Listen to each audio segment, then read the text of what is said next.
संत सगे और गुरु सगे और लोग सब सगमगे।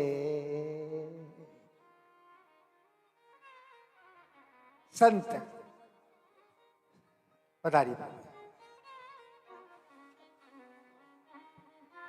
हमारे इस जनपद के सिद्ध संत लखनपुर आश्रम श्री महारामदास जी महाराज आप जिनका पदार्पण हुआ और बिना संत के पदार्पण के मंच भी धन्य नहीं होता है।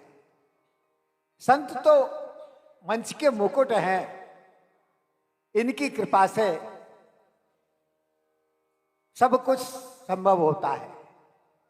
और इस क्षेत्र में शायद इस जनपद में ये पहला आश्रम है जहां पर नवग्रह की स्थापना प्रत्यक्ष मूर्ति रूप में स्थापित की गई है। महाराज श्री का बहुत बड़ा अनुदान और श्रम रहा है इस क्षेत्र को पावन बनाने के लिए। और संत तो अकारण करुणा कृपा करते हैं। अचानक ही इस बंसल परिवार के दिव्य अनुष्ठान में आज की आपकी उपस्थिति यह संकेत करती है कि बंसल परिवार पर महाराज श्री का आशीर्वाद तो है ही, साथ ही हमारे संत भगवान का भी आशीर्वाद हुआ है। संत सगे और गुरु सगे सगे श्रीकंत और लोग सब सगमगे दगा करेंगे अंत।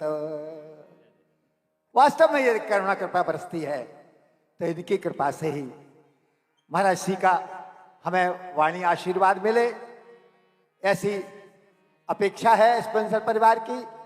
कुछ समय कुछ मिनट महाराज श्री हमारे आचार्य जी से समय लेकर के और हमें अपनी वाणी सेवा से अभिसिंचित करेंगे, ऐसा मेरा आग्रह है। बहुत सरल संत हैं। इस शरीर का कार्यक्रम जहां भी होता है वहां भी महाराज श्री अवश्य आते हैं। अभी 1 महीने पूर्व भी नारायण तेल उद्योग परिवार के यहाँ इस शरीर का कार्यक्रम था, तभी महाराज जी इस शरीर को आशीर्वाद देने आए थे। आज पधारे हैं, बहुत बहुत स्वागत है। कर लो कमाई ऐसी जो साथ जा सके, मुश्किल पड़े जो राह में कुछ काम आ सके। सबको बनाया साथी वो सब पिछुड़ गए, गुरु को बना ले साथी जो प्रभु से मिला सके। कर ले कमाई ऐसी जो साथ जा सके, कर ले कमाई ऐसी जो साथ। समय की अल्पता और बहुमूल्यता देखकर समय न लगे, महाराज श्री के श्री चरण में बारंबार अनुरोध कि वो अपने वाणी आशीर्वाद से उपस्थित भक्त लोगों को अभिसिंचित करने की कृपा करें। आदरणीय गुरुदेव, सजा दो घर को गुलहंसा। स्टैंड, हाँ भाई स्टैंड है आपके पास महाराज श्री के लिए? ये माइक लगाने के लिए स्टैंड है? नहीं है महाराज जी? हाँ चलिए मैं पकड़ लेता हूं।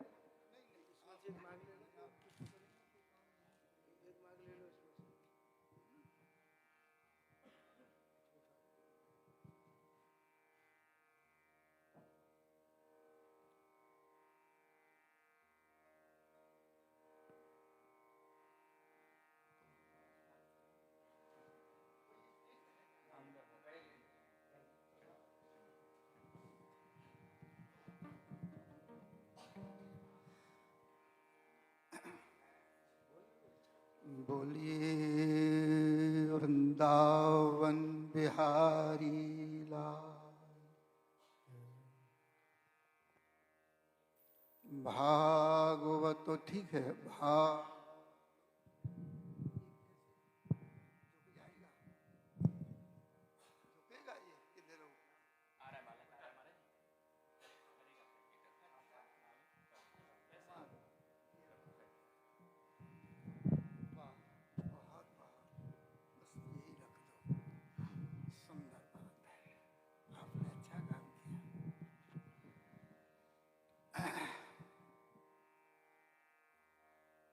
बोलिए भागवत भगवान की जय। हरि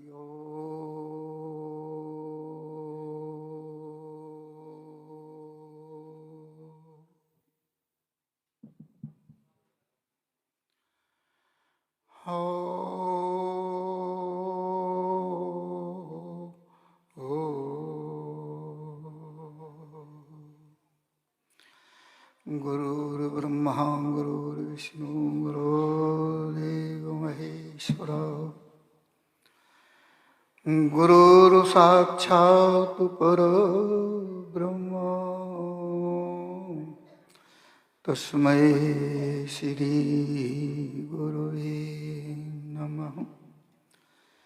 नारायणं नमस्कृतं नरं चैव नरोत्तमं देवीं सरस्वतीं व्यासं ततो जयमुदीरयेत्। वीणावेदुविशिष्टाय पद्मास्ताय च सर्वदा देवे ब्रह्मरूपाय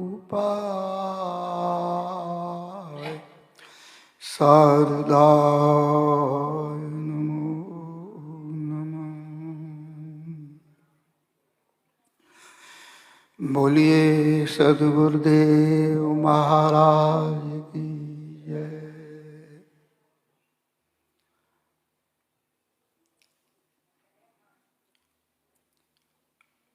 परम पूज्य श्री सद्गुरुदेव जी महाराज के चरण कमल इस प्राचीन महामंदिर में विराजमान समस्त देवी देवताओं के चरणों में प्रणाम। दूर दराज से लताओं पताओं में ऋषि मुनि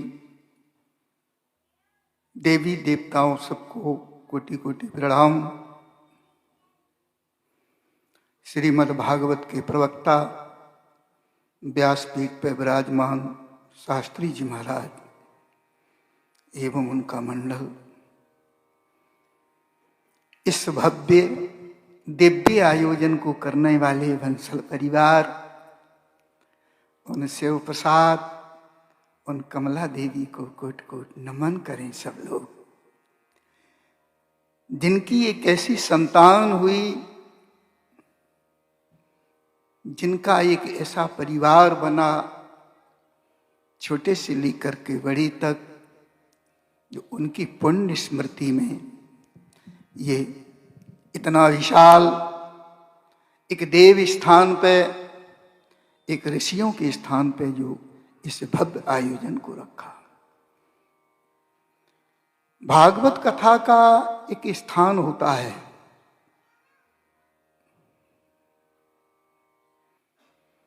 नैमिषारण्य में तो एक संत बड़े परम विद्वान थे, वृद्ध हैं वो, अब तो शायद शरीर भी छोड़ गए, बहुत अच्छे संत थे, बड़े वक्ता। ऐसे जब भागवत के सूत्रों को, वेदों को, मंत्रों को बोलते थे तो ऐसे लगता था मन साक्षात व्यास जी बैठे हों। भागवत में भी, भागवत महात्म में आता है कि भागवत की कथा कहाँ हो। कथा तो हो, कथा करने वाले हैं, कथा करने वाले परिवार हैं, लेकिन भागवत की कथा हो कहाँ। ये आपने श्रीमद् भागवत की उसमें सुना है, क्या नाम, ज्ञान वैराग्य प्रकरण में है कि भागवत की कथा कहाँ हो। जय बड़े दिन निश्चय हुआ तो कहाँ हो, हरिद्वार में हरिहर क्षेत्र में हो। नैमिषारण्य में ये श्रीमद् भागवत की कथा सबसे पहले अगर संसार में कहीं भागवत की कथा हुई है तो ये श्रीमद् भागवत की कथा नैमिषारण्य में हुई है, जहां 88,000 ऋषि बैठे हैं, महाराज सूत जी बैठे हैं। अगर इस श्रीमद् भागवत की रचना हुई है तो नैमिषारण्य में ही हुई है। सत्यनारायण की कथा सबसे पहले नैमिषारण्य में हुई है, महाराज सूत जी ने कही है। इसके बाद में फिर ये परंपराएं चल, महाराज सुखदेव जी ने सुक्रताल पे कही है। तो भागवत की कथा कहां हो, कोई वन हो, उपवन हो, किसी नदी का किनारा हो, या फिर ठाकुर जी का दरबार हो, कहां हो? ठाकुर जी का घर हो, ठाकुर जी का सानिध्य हो, ऋषि मुनि देवी देवताओं का एक हम सब लोगों के ऊपर एक छाया हो, जिससे कोई चीज मेरे सामने न कर खाए। श्रीमद् भागवत की कथा हमारे सीताराम जी अभी सही कह रहे थे, जी बड़े अनुभवी भी हैं, साधु भी हैं, विद्वान भी हैं और बनिया भी हैं। नाराज मत हो जाना, इनमें सब चीजें विशेष हैं। समाज का सबसे श्रेष्ठ अगर कोई व्यक्ति माना जाता है तो वैश्य समाज के व्यक्ति को सबसे श्रेष्ठ का दर्जा दिया जाता है। चाहे वो शिक्षा हो, चाहे वो व्यापार हो। आप लोगों को तो हमारे शास्त्रों में बखारी कहा गया है। बखारी जानते हो? पहले बखारी हुआ करती थी, खजाना कहा गया है, खत्ती कहा गया है। आप लोगों का हृदय, आप लोगों का ये सब हमारे समाज में ऐसे कहा गया है। आज ये श्रीमद् भागवत की कथा बड़ी दिव्य स्थान पे है। सीताराम जी ने कहा, सही कहा, संत भागवत का भूषण होता है। संत भागवत का भूषण होता है, शोभा होता है। जैसे कोई मंदिर कितना सुंदर बना हो, भजी गोविंद गोविंद गोपाला, भजी गोविंद गोपाल, भजी गोविंद गोविंद गोपाल, भज गोविंद गोविंद गोपाल। बिगड़ी को भनैया नंद लाला, नंदलाला, बिगड़ी को बनैया नंद लाला, बिगड़ी को बनैया नंदलाला। भज गोविंद गोपाला, भज गोविंद गोविंद गोपाला, बिगड़ी को बनैया नंद लाला, बिगड़ी को बनैया नंदलाला। बोली वृंदावन बिहारी लाल की। मंदिर बहुत सुंदर बना हो, अगर उसमें मूर्ति ना हो तो मंदिर कैसा लगेगा? आपका मकान, घर, आंगन इतना सुंदर बना हो, बड़े बड़े कीमती पत्थर लगे हो, लेकिन उसमें अगर घुटुअन घुटुअन घूमने वाला एक ना हो तो घर कैसा लगेगा? बेहूना लगेगा, अच्छा लगेगा। माता का स्वरूप लड़की, माता जननी कितनी स्वरूप रूपवान हो, अगर उसकी कोख से एक बच्चा ना हो तो वो कैसी लगेगी? बेहूनी लगेगी, बुरी लगेगी। ऐसे ही महाराज कहते हैं भागवत की कथा में, सीताराम जी ने तो बहुत चढ़ा बढ़ा के हमारे बारे में बता दिया है, लेकिन आप लोगों में से बहुत से लोग जाते हैं, सुखाबाद से बहुत से लोग पहुंचते हैं, सभी लोग पहुंचते हैं। जंगल का स्थान है, शनि महाराज नवग्रह सहित वहां विराजमान हैं, और वो भी अपनी इच्छा से आए, उनकी इच्छा से उनकी स्थापना हुई। लोग, बहुत लोग जाते हैं, कोई कुछ भंडारा करता है, कोई घंटा चढ़ाता है, कोई कुछ करता है, लोगों की इच्छाओं की पूर्ति होती है। तो ये भागवत की कथा का एक विधान है भगवान। भागवत जी की ये घोषणा है, भागवत जी की ये घोषणा है कि कोई व्यक्ति अनुष्ठानित होकर के अगर 7 दिन एक बार श्रीमद् भागवत की कथा सुन ले तो फिर उसको जम लेने नहीं आते हैं। कर लो बात, बताओ। श्रीमद् भागवत की कथा का ये प्रभाव है कि एक बार कोई व्यक्ति 7 दिन अनुष्ठानित होकर के श्रीमद् भागवत की कथा का श्रवण कर ले तो फिर उसको यम लेने नहीं आती। कहते फिर कौन लेने आता है? कहते भगवान के पार्षद आते हैं, विमान लेकर के आते हैं। जैसे अभी हमारे ऊपर फूलों की वर्षा कर रहे हैं ये लोग, ऐसी वर्षा करते करते उस व्यक्ति को अपने धाम में ले जाते हैं, अपने धाम में ले जाते हैं। श्रीमद् भागवत की कथा का जो आज ये हमारे क्षेत्र के, हमारे नगर के, हमारे घर के लोग जो यहाँ आज ये बंसल परिवार शिव प्रसाद जी और कमला देवी जी के उपलक्ष्य में पुण्य स्मृति में जो इन्होंने श्रीमद् भागवत की कथा की, ये हमको एक बहुत अच्छा लगा। पता नहीं कैसे योग बना। वो बच्चा तो हमारे पास कई बार प्रार्थना करने गए, क्या नाम है, हाँ, बड़ा निवेदन किया, स्वामी जी आपको बस आना ही आना। मयंक बाबू के यहाँ कथा हुई थी, सीताराम जी ने की थी, मैं आया था। आते रहते बाजार में, बड़े तुम्हारे कार्यक्रम मानस पीठ आदि में होते हैं, ये सभी लोग बुलाते रहते हैं, आपके क्षेत्र के महात्मा हैं भाई। श्रीमद् भागवत की कथा का एक विधान और है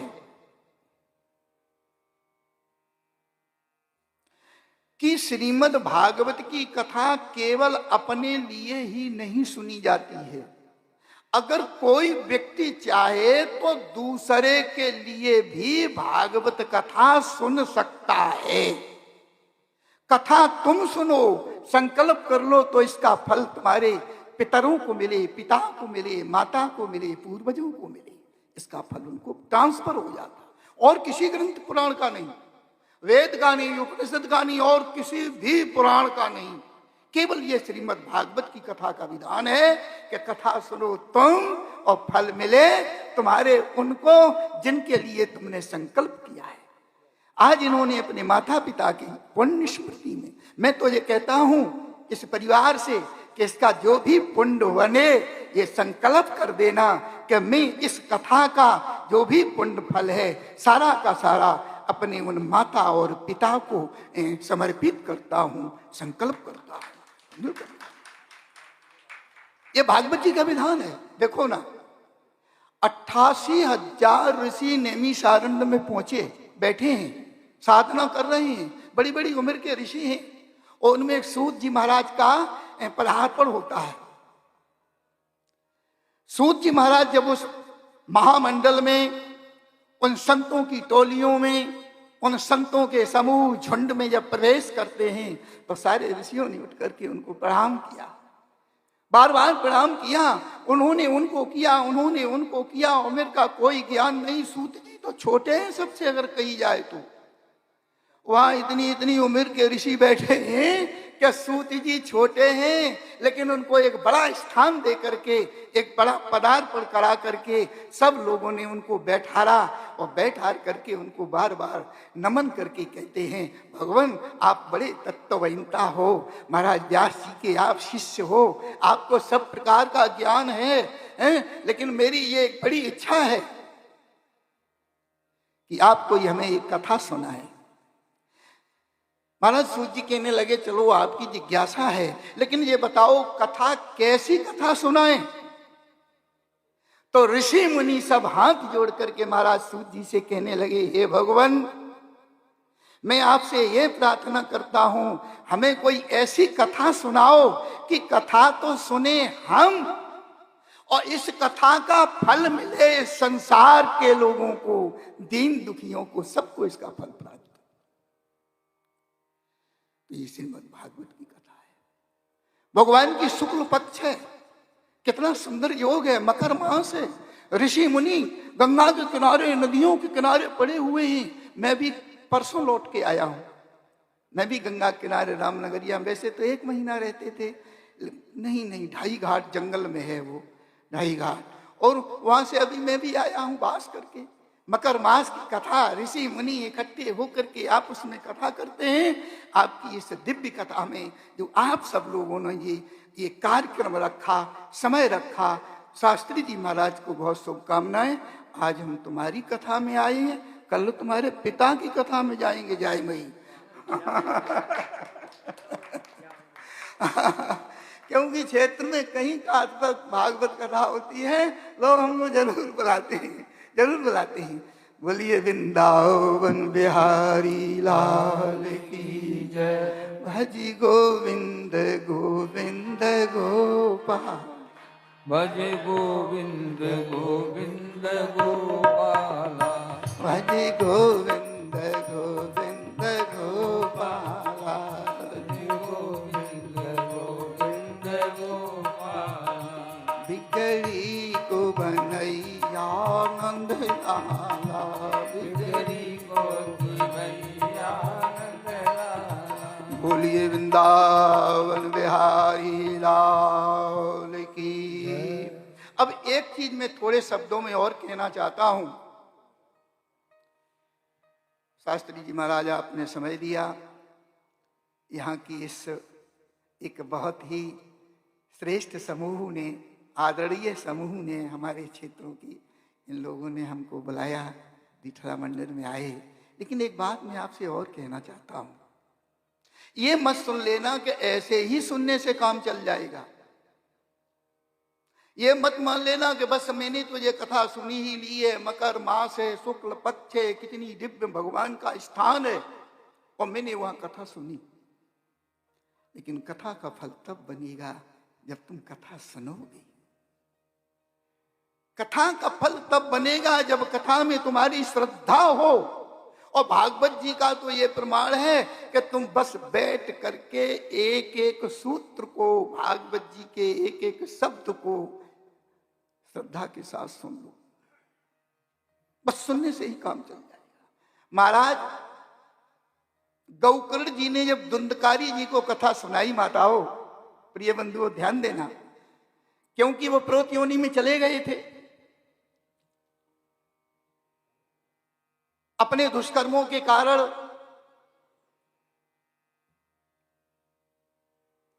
लेकिन उनके भाई गौकर्ण जो गौ से पैदा हुए, उनकी कथाएं तो आप लोग सुनते ही हैं, जब भागवत होती है तो उनकी कथा होती है। शास्त्री जी ने भी आपको सुनाया होगा, जैसे भी पैदा हुए, जो हुए, बड़ी कथा। लेकिन जब प्रेत हो गए तो महाराज गौकर्ण को ये पीड़ा हुई। जब गौकर्ण वहां सुनसान स्थान में पहुंचे, घर में कोई नहीं है, माता चली गई, पिता समापन हो गए, जंगल को चले गए, मर गए। क्या हो गया? वो खंडर मकान हो गया। उस खंडर मकान में जो एक दिन गुलजार होता था, उस मकान में जब महाराज ने प्रवेश किया तो देखा कहीं कोई नहीं। रात में रुके, और जब रात में रुके तो क्या देखा? कहीं भैंसा बन के आता है, कहीं गधा बन के आता है, कहीं कोई बन के आता है। महाराज जी, गौकर्ण जी कहने लगे, अरे भाई तुम कौन हो? ये भेष अनेक प्रकार का धारण करके जो मेरे समक्ष आ रहे, क्यों आ रहे हो? तुम कौन हो? बोलो ना, जल्दी आ बताओ। गौकर्ण गिड़गिड़ा करके कहने लगा, भैया गौकर्ण, मैं तेरा भाई हूं, मैं तेरा भाई हूं। दुष्कर्मों के कारण मेरा मरण हुआ, आप सब जानते हैं। मैं एक प्रेत योनि में चला गया हूं।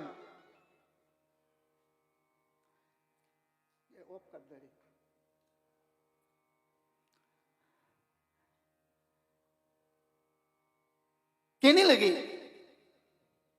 कि मैं तेरा भाई हूं, और तेरी ये दुर्गति कैसे? तेरे लिए तो मैंने तमाम ज्ञान में तमाम प्रकार के मैंने सब कुछ किया, कहां कहां पिंडदान किया, कहां कहां तेरे लिए पुण्य किया, क्या क्या नहीं किया, तर्पण किया, लेकिन तेरा भी उद्धार ही नहीं हुआ। कहने लगे, भैया मेरा उद्धार नहीं हुआ है।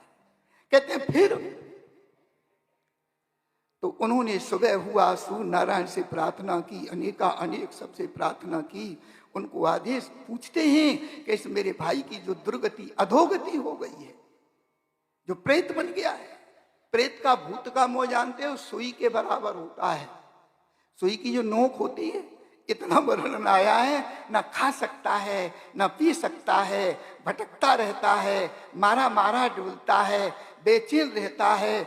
और ऐसा व्यक्ति कौन बनता है? जैसे कुआं में गिरने से जिसकी मृत्यु होती, जिसकी मृत्यु कहते हैं, क्या कहते हैं? अकाल मृत्यु। अकाल मृत्यु पे एक संख्या भी होती है। अकाल मृत्यु किसे कहते हैं? अकाल मृत्यु कहते हैं कुआं में गिरने से मृत्यु हो, गोली के लगने से मृत्यु हो, आंच के जलने से मृत्यु हो, फांसी के लगाने से मृत्यु हो, जहर के खाने से मृत्यु हो, कहते ये अकाल मृत्यु होती है। अब लोग कहते हैं कि अकाल मृत्यु कैसे मानी जाए? जब तक सांस है, जीवन है, तब तक मर नहीं सकता है, ऐसे भी शंका है। जैसे थोड़े शब्दों में बताऊं, ध्यान दें। जैसे एक दीपक है, टाइम हमें बता देना, हम बंद कर देंगे। हाँ हाँ।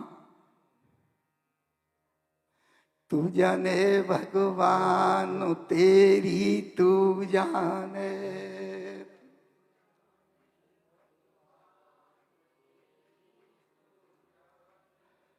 राजा होए तय रंग बनावे,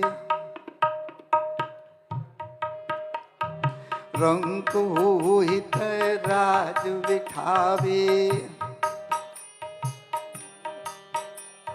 हाँ तेरी लीला अपरंपार, तेरी तू जाने तेरी लीला।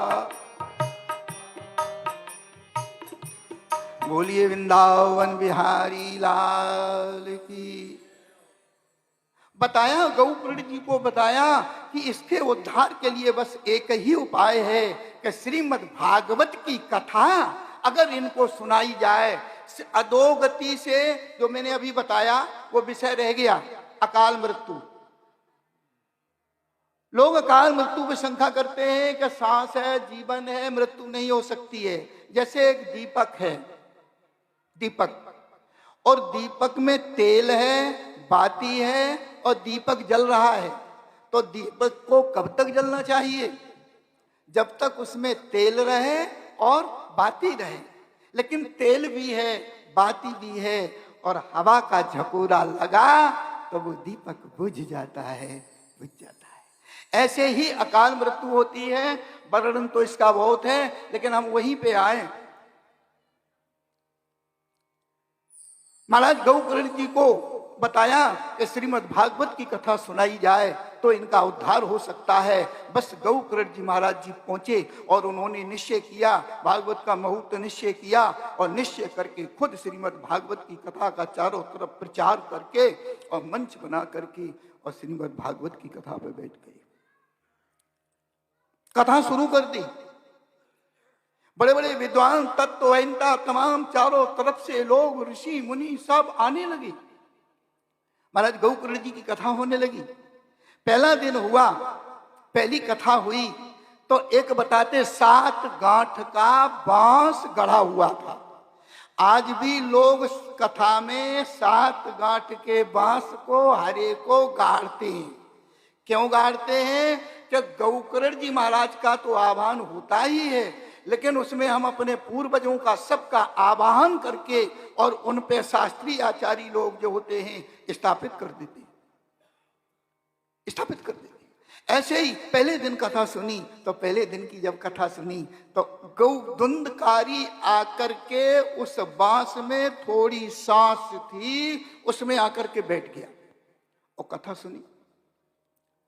पहले दिन की जब कथा समापन हुई तो बताते हैं चट चट करके एक गांठ फट गई।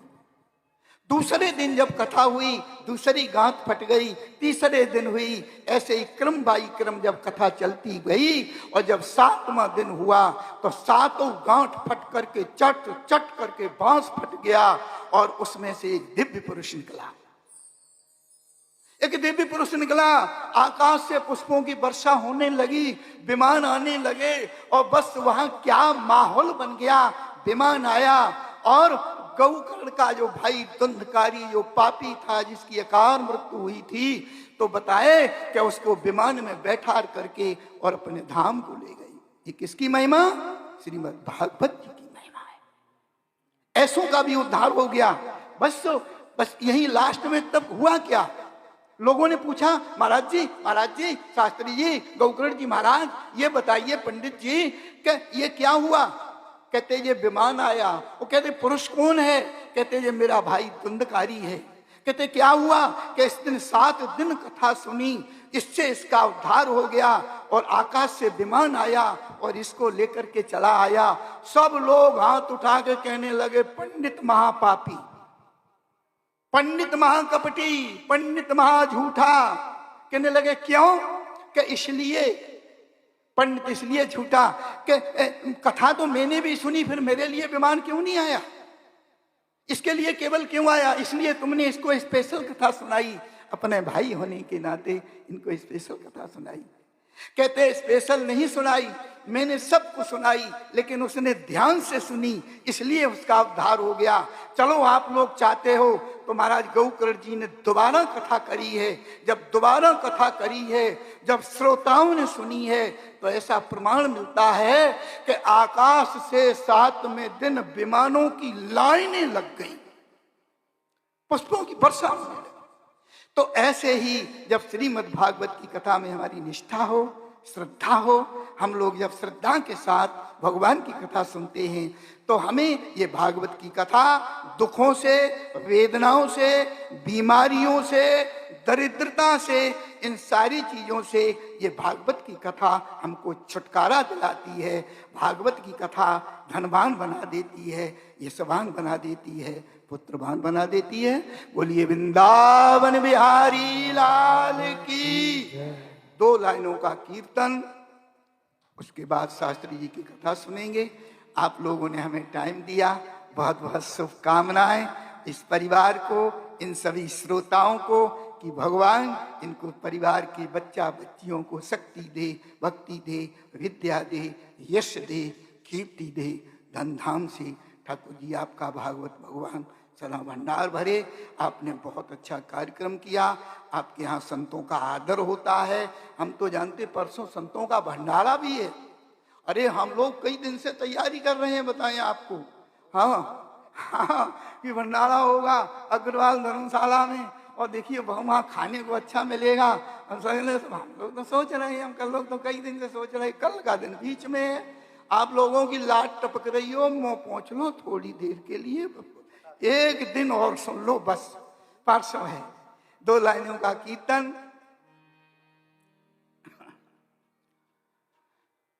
राम नाम के हीरे मोती मैं बिखराऊं गली गली, ले ले रे कोई राम के प्यार शोर मचाऊं गली गली। राम के हीरे मोती मैं बिखराऊं गली गली, ले रे कोई राम का प्यारा शोर मचाऊं गली गली। राम नाम के हीरे मोती मैं बिखराऊं, लैली रे कोई राम के प्यारे शोर मचाऊं गली गली। राम नाम के हीरे मोती मैं बिखराऊं गली गली, मेरे रे कोई राम का प्यारा शोर मचाऊं गली गली। और जिसने ये मोती लूटे सो तो माला माल हुए, जिसने ये धन दौलत के बने पुजारी आखिर वो कंगाल हुए। जिसने ये मोती लूटे बोले माला माल, धन दौलत के बने पूजा आखिर में कंगाल हुए। जिसने ये मोती लू सो तो माला माल हुई, धन दौलत के बने पुजार, आखिर वो कंगाल हुए। इसने ये मोती लूटे वो तो माला माल हुए, धन दौलत के बने पुजारी आखिर में कंगाल हुए। ध्यान देना, जिसने जिसने ये राम नाम रूपी मोतियों की लूट की है वही आज महान बना है? ये लूट है, लूट लो, खुली छूट है और आपको यश मिलेगा। लूट करने के लिए आपको आह्वान है और तो भी ना लूट कर पाओ तो दोस्तों तुम्हारा ही है ना फिर तो। राम नाम की लूट है, लूटी जाए तो लूट, अंत काल पछताएगा, प्राण जाएंगे छूट। नाम की लूट है, लूटी जाए तो लो, अंतकाल पछताएगा, प्राण जाएंगे छूट। राम नाम की लूट है, लूटी जाए तो लूट, अंत काल पछताएगा, प्राण जाएंगे छूट। की लूट है और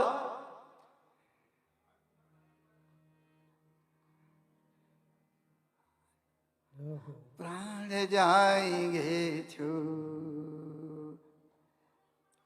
इसलिए मेरा आप सब लोगों से यही निवेदन है, अंतिम यही है कि आप लोग श्रद्धा से कथा सुने, हृदय में भगवान का वास करें। कभी कभी लखनपुर भी दर्शन करे आया करें। अब तो वहाँ खाटू श्याम जी का, जहांगीर बाबा का और गुरु गोरखनाथ के बड़े बड़े मंदिरों की स्थापना होने जा रही है। आप जंगल में जरूर आया करें। बहुत बहुत शुभकामनाएं। जय जय श्री, जय जय श्री राधे सीताराम जी महाराज। आग लगी संसार में, झर झर गिरत अंगार, संत न होते जगत में तो जल जातो संसार।